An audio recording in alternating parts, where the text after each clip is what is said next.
Ryan Lechner, I know we're keeping an eye on Kamari Wilson if he enters the portal. Is there anyone else, Michael, you would expect that Florida State would almost certainly go after if they were to enter the portal? I mean, Kamari would be one, but Kamari says a lot of stuff for to see himself say stuff. I mean, there's a lot of stuff where he plays, messes around with a lot of people. So I know there's talk about Kamari. I'm not buying it until he goes in there. Now, if he's in there, bam, yeah, I'm going to be talking about him because certainly there's a history there. I listed a few guys already. I mentioned earlier the kid from FIU.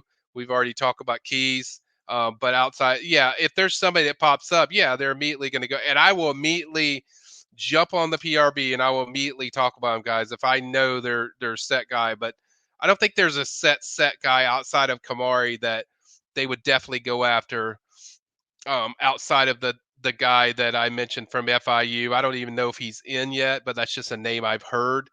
But I think Kamari's the only guy that fits in that category.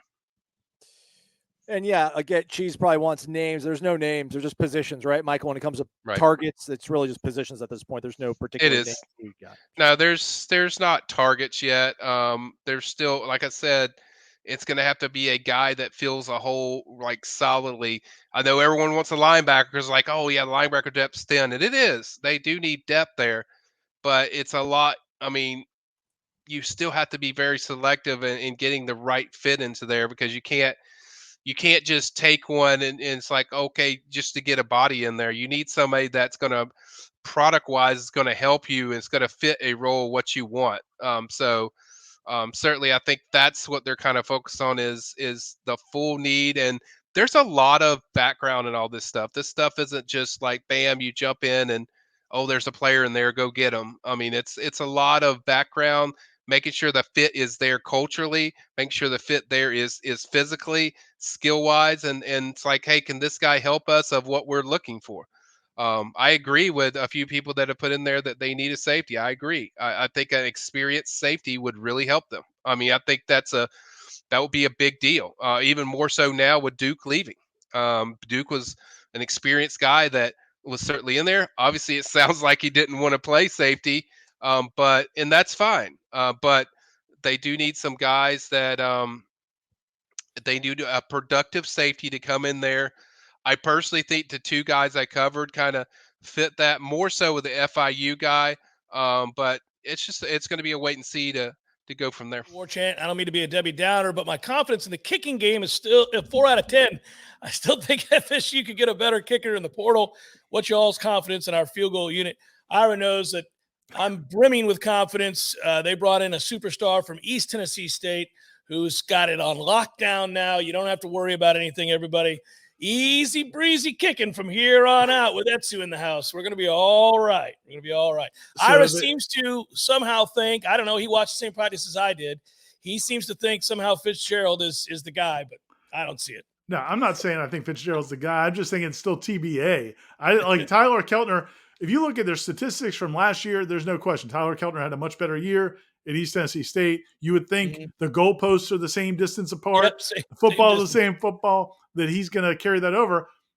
I don't know. I mean, maybe he's a little bit better than Ryan Fitzgerald, but I didn't feel like it was a clear differentiator.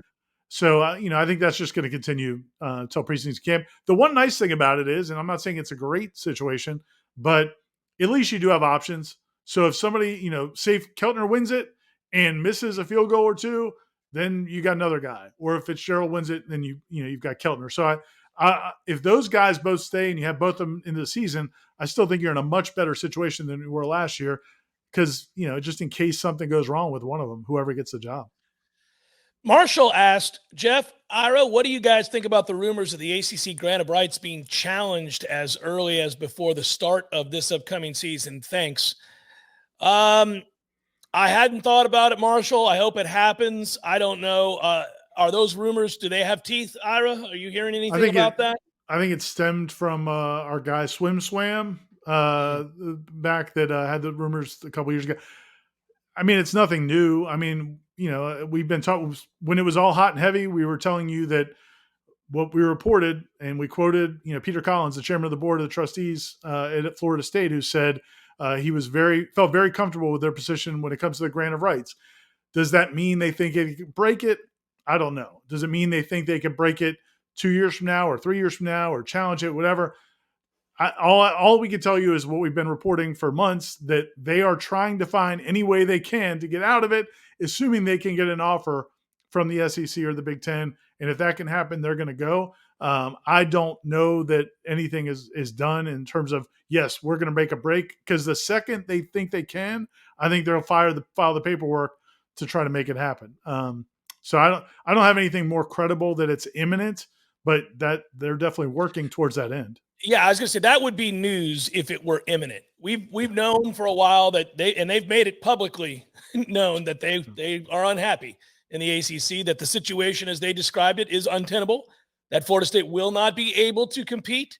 Certainly, they know that people are capable of logging in and watching on YouTube while they're holding this meeting, and you're saying those things in front of a camera. You're okay with people knowing your feelings, but it doesn't change whether or not it's imminent. I hope it is, but that's all we can do at this point is hope. Eric wants to know whether or not the expectations for this season involving Florida State is about winning the conference or a national championship.